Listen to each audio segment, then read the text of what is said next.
Hey, baby, how'd you like to share a pair of skates? Sure. Oh, never mind. Dating. It's a part of life that we all have to go through so you don't end up as a sad, lonely Reddit mod one day. Unless you're asexual, then I guess you're just vibing through life, which that's cool too. And in today's day and age, dating is no walk in the park. There are so many things wrong with the modern dating scene that has made it harder than ever to get a crumb of coochie, and we're gonna dive into all of them. And truthfully, as a man who's been in a relationship for over 5 years now, I know boys, I'm sorry, I'm taken. I am so thankful I will never have to go through that dating hell ever again. Hopefully. Don't remind me.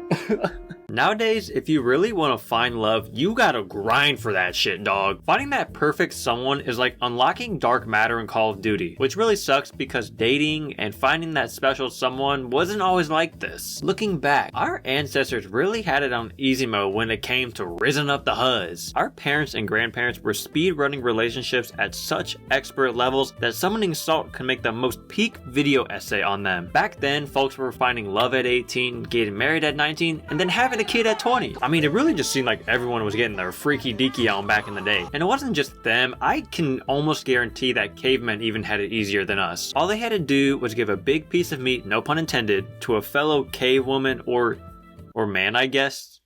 And it would be straight romantical from there. Wait, on a real note, do y'all think there were gay cavemen? Or like, gay dinosaurs? Every generation had it mad easy when it came to spitting game. These days, you can't even make normal conversation with someone of the opposite sex without them just assuming you want to get into their pants. It's gotten to a point where whenever I'm talking to a girl at work or whatever, I'm always making sure to bring up my girlfriend because A, I don't want them thinking I'm available because your boy's he's happily taken. And B, I don't want them thinking I'm trying to hit on them. Now, if you're a guy who also has a girlfriend, I can almost guarantee you have that same thought process going through your head at all times. And if not, you might just be a playboy, my dog, or you're just not ready for a girlfriend yet. Hey, but do your thing, my glorious king. I ain't stopping you. But I'm letting you know your days are probably numbered, and soon enough, you'll probably end up on another dreaded dating app. And that right there is a nightmare in itself. It is an honor and a privilege for me to say that I have never had to endure the down bad atrocities of the dating app scene. Now, if you actually use a dating app, be real with me for a second. Does anyone genuinely use dating apps like Tinder, Bumble, Hinge, FarmersOnly.com to really find love in this world? Or is it just to engage in some good old freak-offs? Because every guy I've talked to in my life that uses a dating app has confirmed to me that they only use it casually. And maybe that's just because us guys are horny creatures, but I do agree that the current state of dating apps is for casual dating and flings for the most of it. So if you're actually looking for love on Tinder or whatever, I suggest you just stray away, fellas. These apps are just glorified horny simulators at this point, which makes it so addicting for so many people. You're constantly swiping, tweaking your photos and bios, and testing corny ass pickup lines, all in the hopes of getting a sliver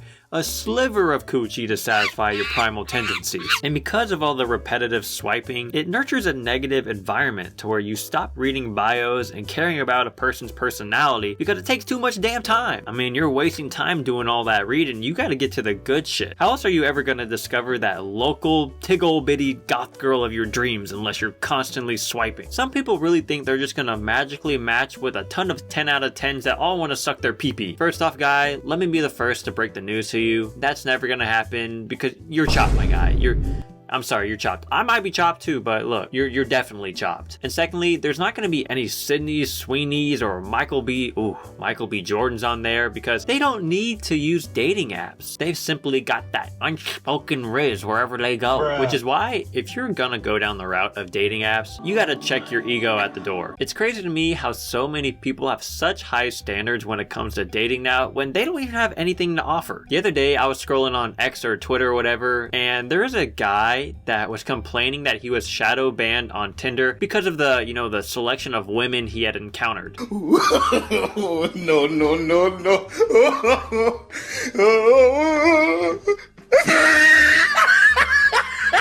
Okay, I won't lie, most of these women are pretty beat, but there were a couple, 4s or 5s on there, maybe, which sounds kind of bad in hindsight. Why is there no one better than a 5? But at some point in life, you're gonna have to realize you can't keep going for those 10 out of 10s, and you gotta settle for those 5s if you want to get some cooch, my guy. That's just the reality for a lot of you chopped fuckers out there. And also back to that shadow ban guy, why do you think Tinder is just gonna go out of their way to punish you and ban you from looking at any attractive women? They have no reason to do that. To me, there's only one possible reason as to why this guy is seeing such a interesting selection of women. You're just ugly, bro. I want to be honest. I feel like Tinder just matches you with other people similar to you and, you know, looks and personality and whatever. So if you're ugly, you're probably gonna get matched with some ugly folks. And you might be thinking I'm being a little harsh, but here's my reasoning, okay? Look at the guy's profile picture on Twitter for a second. It's a freaking anime profile picture. That's all you gotta see to know that this guy is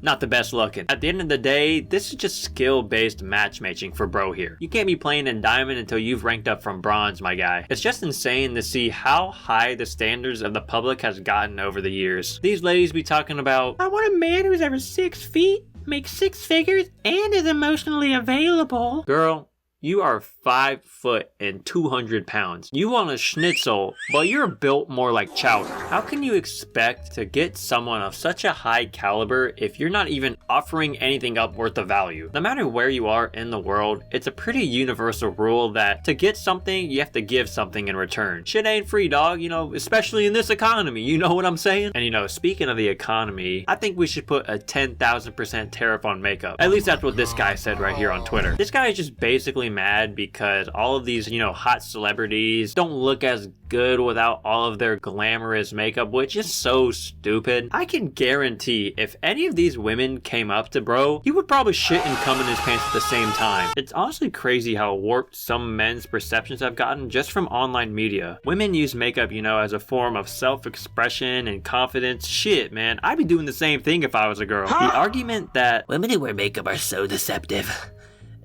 it's just ridiculous. Makeup's use is not about, you know, hiding the fact that you're ugly. It's more about, you know, enhancing the features of yourself. It's examples like this in the world that have really demonstrated that, you know, divide between men and women. And that's another reason as to why dating is just harder than ever. And as said before, thanks to the rise of social media, the gender divide is only getting worse from here. It's really not hard to see how toxic this world has become, you know, especially between men and women, thanks to a cringe variety of media from influencers, channels, and podcasts. Of course, we've got the alpha male influencers really putting on a show these days. Every alpha male I've ever seen always treats relationships more as kind of like a competition rather than an actual partnership. You know, you always gotta make sure you're never chasing women, making sure they're texting you first, and always splitting the bill with them. Actually, wait, I might be on board with the splitting the bill thing here. But all alpha males are really doing are just teaching young men to resent women instead of understanding them. You know, we gotta start understanding and respecting our fine shits out here, you know what I'm saying? But then on the other end of the spectrum, we've got those annoying ass white room videos, and you know what I'm talking about here. Videos like Pop the Balloon, 20 women versus 1 guy, blind dating based off of, baby photos? That's nasty. Does anyone else think that's just weird as fuck? Nice try, Super Diddy, but you won't catch me lacking today. When are we gonna stop glorifying and giving attention to these videos? It's gotten so bad, Netflix has even turned Pop the Balloon into an actual show. What are we doing here? I just hate this type of content, man. It's just so corny and unoriginal. Why are we acting like the women on these shows are actually in search of love when we all know the real reason as to why they're there? To promote their freaking OnlyFans and get a lick of internet fame. Like the famous Offset once said, they do anything for clout. You know, if you really wanted to just pretend that you're into someone to get some internet fame, I know a pretty decent money-making route that you could go down. And finally, possibly the corniest of all media, at least to me, public street interviews. These days, all you need is an iPhone, a road mic, and a drunk person off the streets to obtain that public interview starter pack. And the questions are always the fucking same. What's your body count? The only point of these interviews is just to straight up humiliate people. But what's worse is viewers of these videos will hear both sides from men and women, and they'll just think that that's what every single male and female out there thinks. You know, every girl wants a millionaire with abs, and you know, every guy's just a misogynistic asshole. These people are just tainting the water of social media. I don't like them putting chemicals in the water that turn the friggin' frogs gay. All of these mediums are just so